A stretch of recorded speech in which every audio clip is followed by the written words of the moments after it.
The best salespeople talk 30 to 40% of the time, and then the client is talking 60 to 70. And so that only happens if you ask questions. If you say no, you're going to put that person on the defensive, and they're not going to say anything else to you. So you have to keep the lines of communication open by asking questions. Welcome to Jobbers Masters of Home Service, a podcast for home service pros by home service pros.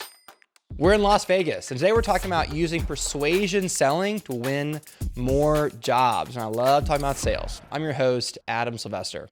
Today's guests are Bobby Vickers and Ben Gonzalez. Welcome to the studio, fellas. Glad you're here. Thanks for having me. Thank you for having us. Appreciate it. Ben, why don't you tell our audience, our listeners, who you are, what you do, and all that? Yeah, so I'm the COO at Executive Lawn Care. We're a lawn and landscaping business in the Dallas-Fort Worth Metroplex. I also co-own a White Picket Team, which is a business management and consulting firm specifically for the home service industry, and even more specifically, those that are interested in franchising. Sweet. Bobby?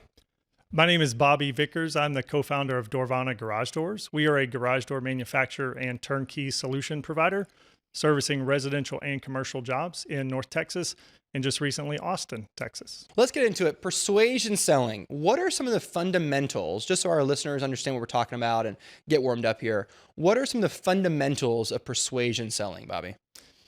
So for me, persuasion selling is about setting the tone.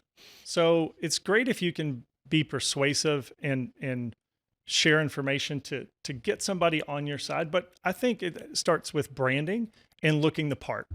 When you go to a nice restaurant, you know what experience you're going to have based on what you can see. We're all visual learners. We're visual people. And so for me, with persuasion selling, I want to make sure that we look the part before we kind of get into the nitty gritty of identifying what somebody needs, what they want, features, benefits. And so for me, it kind of all starts with branding. Yeah. Branding, it is so important on the front end. It speaks volumes before you even have the conversation with someone. But for someone who's relatively new to selling, one aspect, whether it's persuasion selling or not, you're trying to control the conversation as much as possible. With persuasion selling specifically, I think a lot of it has to do with trying to nurture a relationship with someone. It's asking a lot of prompting questions, getting to know you, and being very genuine about the conversation you're trying to have, and trying to poke and prod and see what do you like, what do you not like, and then how can I fill those gaps with a solution that they can say yes to. One thing about the garage door business is we kind of get to see kind of like behind closed doors. So your garage says a lot about you. What kind of car do you drive? Do you have bicycles? Do you have scooters? Do you have rock climbing gear? So a lot of times we'll tell our guys in the field to take a look around, take your time, and identify something that you can create common ground with. So if you see scooters, there's a ability there to build a relationship about being parents. And that leads into the convenience of certain products in the garage door industry. So identifying that element in the garage that kind of identifies and creates an identity for that person really helps our salespeople relate to the homeowners, which can kind of begin the persuasion process. Mm-hmm. What are some ways that you can build trust with people? So I think trust matters a lot, and you only have 20 minutes, an hour, 2 hours with these people for the most part, right? And so they have to trust you pretty quick. Now, obviously, you've done the work on the front end, building a brand. And so when you show up, they already trust you some, or else they wouldn't have had you come out. Right. What's the next step of trust building? So I think it's really helpful whenever you are in a conversation with someone to establish some clear expectations on maybe communication. What happens if something bad happens? Like having a service guarantee of if something bad happens and you let us know, we're going to do everything in our power to make it right. That's our guarantee to you. I think one thing that we try to do is identify objections that we're used to overcoming. And I wouldn't even say that they're an objection. It's really more of a statement. So we manufacture wood garage doors, and in Texas, it's hot, it's wet, right? So there are going to be some maintenance requirements for those doors. So we'll lead with that. We'll say, hey, this product's great. We love it. We make it. We can offer it to you at a competitive rate. However, there is maintenance related to it. Because what we don't want someone to do is receive a bid and then say, oh, well, what about the maintenance? Now it feels like we tried to send them something, sell them something, and try to kind of a gotcha system. So for us, we always want to lead with the defects. That way it really kind of weeds out the people that aren't a good fit, because there's plenty of other options. And then we're able to say that we are transparent and above board the entire time. I totally agree with that. You know, in my world with the gutters, people can't see inside their gutters. Right. And so there's this innate fear that they're going to just not do the work, that we're going to say we did it, but we didn't. We just charge them anyway because they can't see. You know, cut the grass, you can tell if it was done or it was done right. But the gutters you can't. And so what we'd say is like, would you like some photos that we send after? Sure. You know, no one says no to that. Right. But some people will even take a step further and say, no, I trust you guys. Right. And that's when you know you've gotten past that point. You can just move on to like the next step. That visual element is great. And that's one thing, honestly, we love about Jobber is that our guys get to take pictures in the field. So if someone calls and says, hey, this happened or that happened, we're like, okay, well, let me look at the photos. I'm not saying that you're wrong or it didn't happen, but it's like, let me look and see. And so Jobber just makes it really easy, you know, without having to get in a company cam and a third-party app. It's just all right there for the guys to use. And we can share whatever we want with the homeowners at the end, which is very valuable. I want to go down the whole of overcoming objections more, because I think that is a huge one for our listeners. We can talk about price. There's a lot of different things we can talk about overcoming. In your own industries, though, are there any other common objections that you try to be proactive on rather than waiting for them to club you on the head with it? One of the biggest ones that really revolutionized our business was sending a picture of a closed gate that's attached to the completion email to our customers to let them know, like, hey, when we left your property, your gate was closed. And so in the event of like, hey, my dog got out, or, you know, small kids are worried about that, we have something set in place to say, when we came to your home, you trusted us and we took care of your home. Right. We did the service, but we also made sure your property was secure before we left.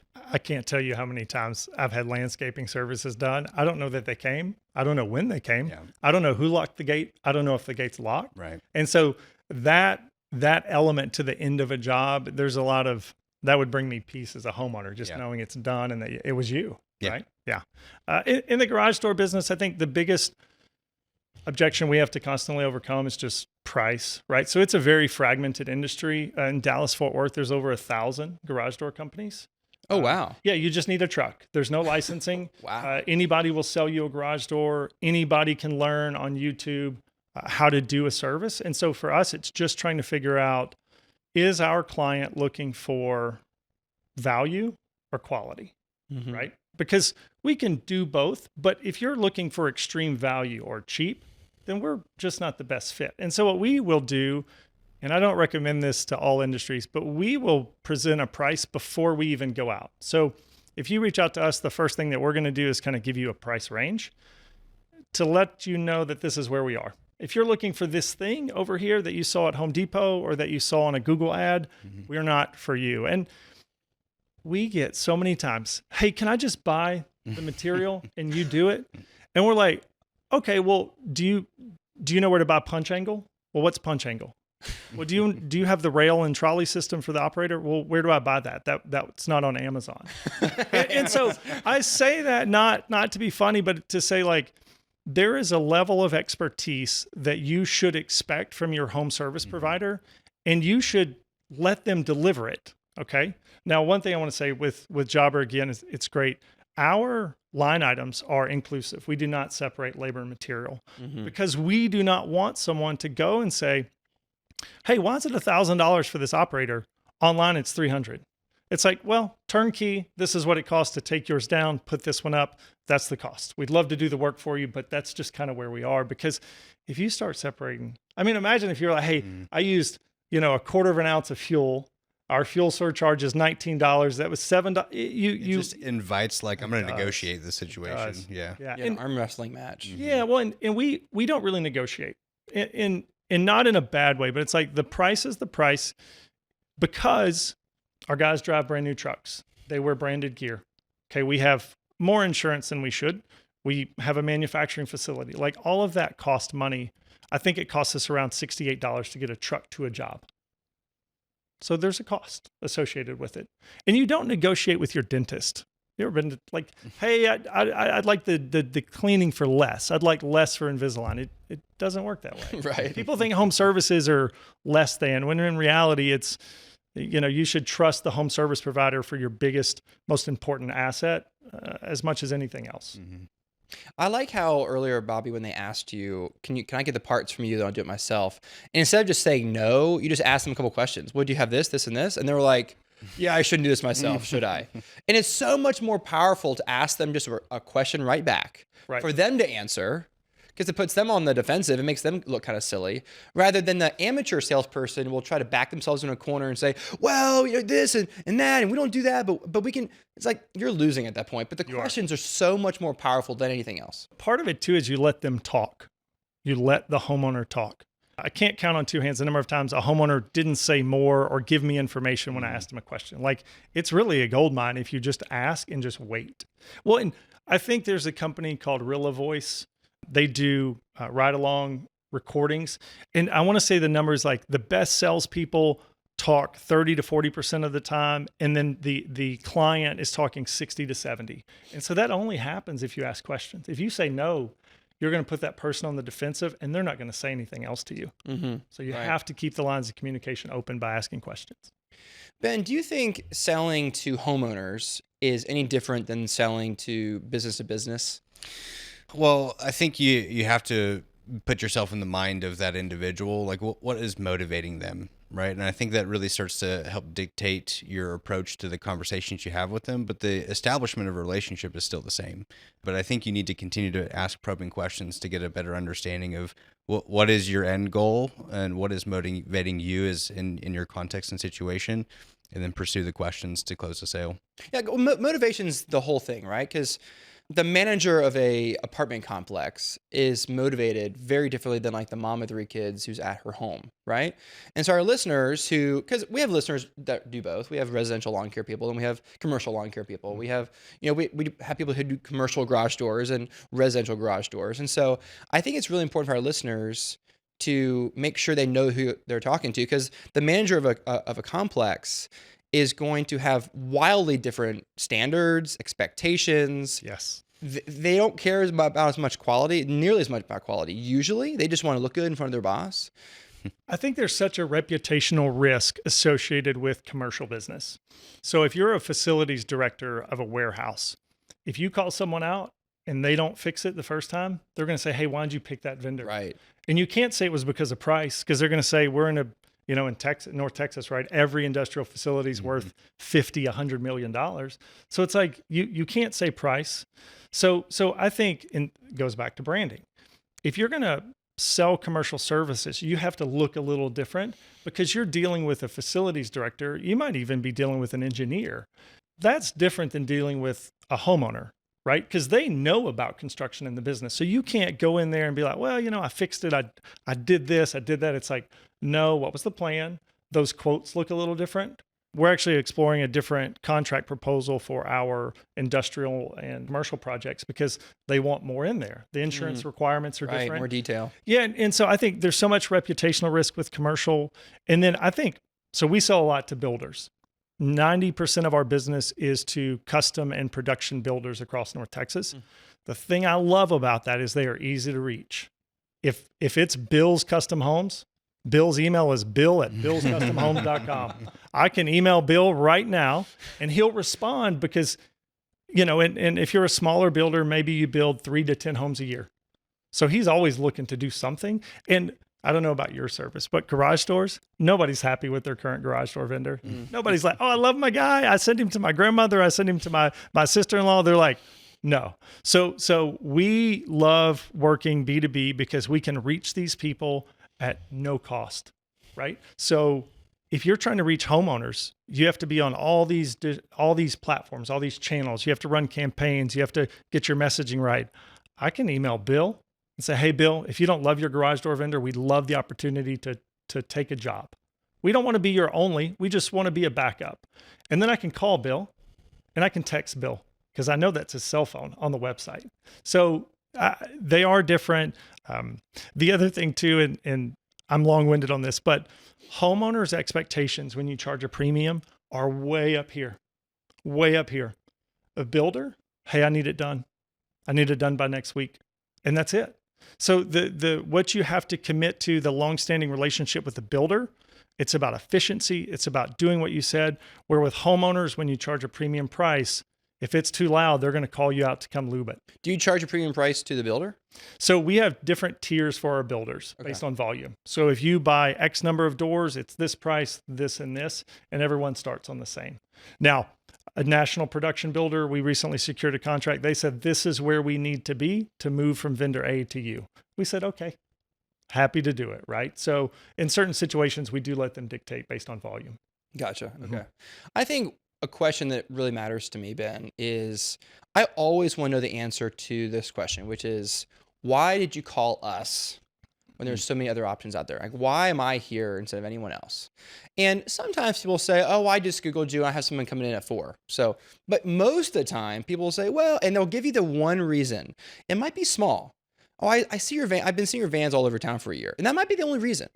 But at least you know the starting point. Okay, I have brand recognition with them, which means I have a certain level of trust with them. They might say, well, you did my neighbor last week. They might say, well, I saw all your reviews online. As soon as I saw your website, I knew I wanted to hire you. I get that sometimes. But like, that matters. An amateur will go in there and just have no idea the answer to that question, and they wonder why they don't succeed, right? Yeah. Okay, I want to pause our conversation for a minute to talk about Jobber. Bobby, how has Jobber helped you build credibility and boost your professionalism in front of your clients? So we sell a visual product, right? A garage door with hundreds of different style combinations. With Jobber, we're able to associate a picture or a rendering to every bid that we send. And not only that, the client, whether it's a builder or a homeowner, can approve or request changes. So that's in stark contrast to the local garage door companies that text a number one day, and then when they go to bill, it's different, maybe more, maybe less. And so for us, Jobber helps us look like we are maybe bigger than we are to certain clients. It also keeps the ships going in the right direction. We have a rudder. I would say that Jobber is our rudder for every aspect of our business. And it's very convenient. We have builders that will, look at a quote from 2 years ago and say, hey, this job's ready. And so we wouldn't be able to do that if it was a text message or an email. So we love the sophistication, the polish, and we've heard nothing but good things from homeowners and builders. Yeah, that's well said. I love the simplicity of Jobber too for our side. Yes. If you want to boost your professionalism in front of your clients, then you need Jobber. Go to jobber.com/podcast deal, get an exclusive discount, and start making your business run smoother with Jobber. But I want to get back to like the steps that are involved here in the selling process. What are some clues that you're connecting with your client? Because we all know what it feels like when it's awkward and you know this isn't going to work out, right? But what's the opposite? What are some ways that that you're connecting with your client so that you move towards the sale? I think so. It's different, right? Because it depends on the client. So let's look at B2B. Really, that is more of a transaction. It's like, hey, do you have what we want at the price? Can you do it? Yes. That's pretty short and sweet. With homeowners in Persuasion Swelling, and I like to say consultative sales, Persuasion to me, it kind of gives me a little bit of the ick, right? It's just not, if I have to persuade you to do something, you didn't want to do it. What I want to do is ask questions that lead you to the answer on your own, right? So the thing I would say is, hey, do you value convenience? Yeah, I do. Does efficiency matter, or is that not important to you?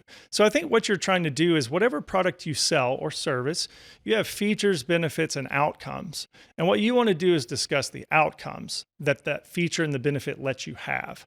So quick example, wireless keypad on your garage door, right? Okay.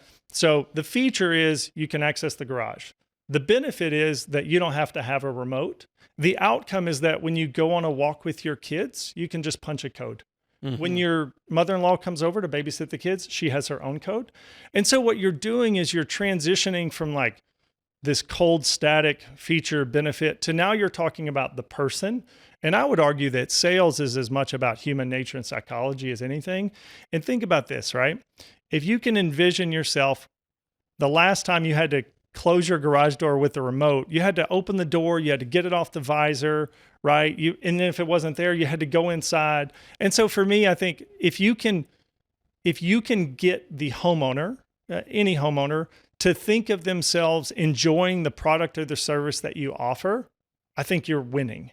Because most people are just going to be like, I have this thing, it's $1,000, it does this. Do you want it? Well, not yet. I don't know how it's going to really matter. I was on the phone before I came in, working with a builder and a homeowner. He's like, hey, do y'all have openers? First job we've done with them. Absolutely, we do. Can you ask your homeowner what matters to her? Does this matter? Does she want a timer to close so her garage is never left open? We have a lot of different time. We have a lot of different openers. Yes. And so part of that question was just trying to figure out how she could see herself using the product. And once you've done that, pretty certain you've done more than anybody else that's going to go in there. You just are, because most people don't get that deep. They don't let people see themselves experiencing the thing that you have to offer. I think pool companies are the best. It's the easiest sell. Hey, do you want to hang out in your backyard all summer and float around with your kids? Well, hell yeah. Okay, here's the pool. Sign right here. Here's the pool. Yeah. I like telling people, instead of telling them what it is, I like to tell them what it does. An amateur says, well, the garage door opener, it opens your garage. Right. What it does is it gives you peace of mind when you're on your walk, so you can close it remotely when you're gone. Yes. When you go travel, I forgot. That you can either talk in black and white or you can talk in color. Right. And people buy when it's in color. Yes. Also, if you're different. So like, everybody, especially with the internet, everybody has the same information. They already know what it does. They know why it does it. What they don't realize is that next step of the outcome of how it's going to impact them. And so you're absolutely right. No matter the service, just paint the picture, let them see themselves do it, and then say, hey, does it make sense to move forward? Not, do you want to buy it? Does it make sense to move forward? Right. Any other tips on how to avoid that arm wrestling match with the client at the end? You get to the point where you talk about price, and it's obviously time for them to say yes or no, and you're kind of just sitting there like waiting, and it's awkward. How do you avoid that? So one of the things that we do is, we say that in your area, we have crews that come out on this day, a Monday or a Wednesday or a Friday. Today's Monday. We can be there on Wednesday. So you go just straight to, here's where we can be there next. I like that. Because they're going to ask, right? When can you come out? So you're beating them to the punch. Yeah. And one of the other things we do is we let them know, hey, all we need is a credit card on your account to get you started. Whenever you're ready with that credit card, let's go ahead and get you signed up. Right. Just go straight to it. That's good. I think one tip I would give our listeners is never let them say, I have to think about it. Because there's a point in the conversation we can see it coming. They might as well have an airplane fly over with a banner that says, okay, they're going to say, I have to think about it. Oh, thanks for your time. You did great. I really appreciate all the detail in your presentation. And oh, you're such a great guy. But let me think about this and I'll call you tomorrow. And then they never call, right? And so we can see it coming a mile away. We have to interrupt them right before they say it. Because you can see it coming and say, okay, hey ma'am, let me tell you what happens next. And they say, okay. They take a step back and they listen. After you decide which way you want to go, we're going to do a 3-step process. You don't say that part. You say 3 things. We're going to get a credit card today. We're going to schedule your work and we'll be here on Wednesday. And then I like to just walk out for a little bit and give some time to think about it. Some breathing room. Yeah, because it's nervous. It's so tense, right? You don't want to arm wrestle them, and so you come back and they've been able to gather their thoughts. They haven't been put on the spot. Mm-hmm. They know what's going to happen next, which is so critical for the human mind to know, because they don't want to just sign a check and not know what's going to happen next. So you tell them what's on the other side of the river once they jump across. At that point, it becomes not persuasion. Right. Like you were saying, Bobby. It's not. I guided you to it through some questions and some good questions. Right. I listened and I told you what's going to happen next. I never let you say, because once they say, I'm going to think about it, then the only chance you have is arm wrestling and never feels good. Can I push back on that? Yeah. So I think today things are more expensive, right? The cost of home ownership, the cost to maintain your home has never been higher. I think it's prudent for people to think. And I think it's hard to think in a crowded room. Right? If I have a guy telling me all these things, that sounds great. It's like, why do I have to do it today? So our approach is that it doesn't matter if you do it or when you do it. We now have given you the information for you to decide. If it's us that you want, great. What we'll tell them, right? Because to your point, you kind of know what's going to happen next. They're going to keep looking. We're going to say, hey, if you talk to somebody else, make sure you ask these questions. Right. And so what we're trying to do is we've given them information. Now we're trying to help them with the next guy, because they're not going to be as thorough as we are. But they're just not.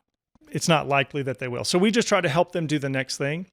The other thing too is we get a lot of calls of people that we can't help. People out of area, or they want something done for cheaper. And we're like, hey, let me refer you to another guy. This guy I know can do it at this rate. And so not everything is zero sum. It's not either you win it or you lose it. Sometimes nothing happens and something comes back to you a couple months later. So I would say if you focus on the process, you focus on what you're putting into every deal, it will work out over time. The close rate is a hard and fast lagging indicator of a lot of things that went into that. Maybe the guy's pants were dirty, right? Maybe he didn't wear booties in the house. Maybe he didn't say yes, ma'am. And so I don't know. I think that's just a tough metric to measure. I know we do because it's easy to measure, but I think it's harder than that. Sales is hard. What we do is hard. But the one call close for me is tough. I'm just anti that. But our deals are bigger, right? Sure. It's not a something that they can turn on and off without much risk. Sure. It's like you're talking $8,000, $10,000, $15,000 here, and that's a lot. Yeah, I totally agree that plenty of people approve their quote after the fact, for sure. I just want to make sure that I do my job, just giving myself the best chance to succeed, right? 100%. In that moment. Yeah, and it costs a lot of money for you to get out there. Yeah, it does. Leads are expensive, right? Yes. And I think people deserve a certain amount of trying. I never want to push people. I want to give them an opportunity to have a world-class salesperson in their house. Yes, right? That's great. And people love that. And whether they know it or not, they love that. Yes. I'm And they curious. can tell the difference from the next guy. Totally. And I love giving them ammo for dealing with the next guy. Yes. Hey, make sure he does this, and this. Yes. Yeah. First thing they walk in the door, hey, do you do this, and this? Whoa. The thing we get people on is vinyl trim around the door. Ours is always included. Everybody else charges you more for it. Bingo. So it's one of those, and we know that because we know our industry. We've seen their bids. We get them from different sources. And so it's like, also too, like they'll sell an opener without a battery in it. Then they'll charge you extra for the battery. Oh my They'll gosh, charge you nickel and extra for the dime. light bulbs. So Man, they do you nickel. like being nickel and dime? That's exactly right. That's exactly right. Make sure you get in writing what's included, because with us, you have everything. Okay, That's so tough. I'm curious what you guys think about this. We're talking about persuasion selling, and there's a certain amount of ickiness sometimes people association with that. For years, I've heard this phrase, give them options and let them choose. Do you think those are contradictory to each other, or do you think they go together? The persuasion selling and give them options and let them choose. Well, I think it makes a difference if you're being very open and honest about everything that's included in your pricing. Right. And the intent and the approach is, I want to add the most value to you in your home, in your situation, so that the problem that you have is solved and you don't have to think about it again. Right. So if you're approaching it with, I'm going to give you as much information as possible for you to make a decision, and giving them some space, to your point, to make a decision, I think it's not a bad thing at all. Yeah. So I'll take a slightly different take. I don't think people want a lot of options. I think that is, on the surface, it sounds right. But I think what people really want is to be confident in the option that they choose. So if I give you 3 options and then leave you alone, well, how do you know what to decide? You don't. I need to say, hey, based on everything that I've heard from you today, I think this makes sense because of what you told me here, here, and here. Mm-hmm. Does it make sense to move forward? Because if you it's like going to a car dealership. It's like, hey, plenty of options. How many people are overwhelmed at a car dealership? Everyone. Mm-hmm. That's why people buy cars online. So I think that options are great. It's part of the job. If you do the good, better, best, you'll sell more jobs than if you give them just 2, right? That's been proven out over time. But I think what you really want to do is give them 3, but give them a recommendation, a really strong recommendation, and say, Should hey, your recommendation ever be the most expensive? if it's the best. So it's that quality versus value thing. So, Yeah. so we're doing some work in the Preserve, that new development in Frisco. Mm-hmm. You're talking $4, $5, $6 million homes. If I went there and I recommended them the least expensive option, it wouldn't be a service to everything else on their home and who they are as a person, because the person that lives in that house, they're probably an executive. They probably have advanced education. They're a business owner. They drive what they want. All of these decisions were made, not to mention we see the plans because we work with the builders. So we know that they have Indiana limestone in the windowsills. I'm not going to even say that it's a good idea. Mm-hmm. So I think that you have to read the situation. We recently did a job pro bono. Grandmother was on fixed income. Her door broke. Our cheapest option wasn't in her budget. Okay, we'll do it anyway. Because why? It's one job. It didn't cost us a ton of money, and we got a positive review from it, and she's happy, and she'll refer anybody forever to us. So That's one thing you can do as a business owner that your guy in the field Mhm. probably won't. He won't say, okay, well, we'll just do it. But we can make Right, that yeah. call. Like, what'd you do? I know. Yeah. Well, I mean, we'll make that call, and we do stuff like that from time to time, because it just, if you have the ability to change someone's life by making a decision that won't cost you a night of sleep, you should do it. But to your point, I think sometimes the best product, the most expensive product is the right recommendation, but you just have to read the room. Yeah. Yeah. Guys, this has been a great conversation. I'm going to boil it down to 3 actionable steps here. Number 1 is ask questions, and don't just ask one. Sometimes you have to ask 2, 3, 4 questions to finally get to the real reason that they want to buy your product or service. Number 2 is be proactive with your objections. As a salesperson, as the owner of your company and your people, you need to know what the most common 4 to 5 objections are in your industry, and you need to set yourself up to overcome those before they ever come out of the person's mouth. And number 3 is focus on outcomes. Focus on what the product does, not what it is. You need to explain the final outcome. Like with garage doors, you can close your door from when you're away. Peace of mind, those kinds of things are really, really powerful. And we always try to teach our salespeople, for every product, there are features, benefits, and then here are the outcomes. And your job is to try to find a way to talk to the homeowner and build a narrative of the outcome. So if it's walking your kids at night, if it's letting your mother-in-law in to babysit, if it's you're going out of town, those are the things you're trying to get to and uncover so that you can help get them the right product. That was a great conversation. Thanks for being here, guys. Bobby, how do people find out more about you? Sure. So our company is Doorvana Garage Doors, like Carvana, but a door. And the website is doorvana.com. We were fortunate. We got all the socials as just Doorvana. So come check us out. You'll see job site photos, pictures of guys in the field, and that's about it. Ben? Love it. So if you need lawn care in the Dallas-Fort Worth Metroplex, you can reach out to us at executivelawncare.net. And if you need help in looking to franchise your business, reach out to us at whitepiggeteam.com. Bingo. Guys, thanks for being here. That was great. Thanks, Thank Adam. you. And thank you. I hope that you heard something today will help you make your business better by selling more jobs. I'm your host, Adam Sylvester. You can find me at adamsylvester.com. Remember, your team and your clients deserve your very best, so go give it to them.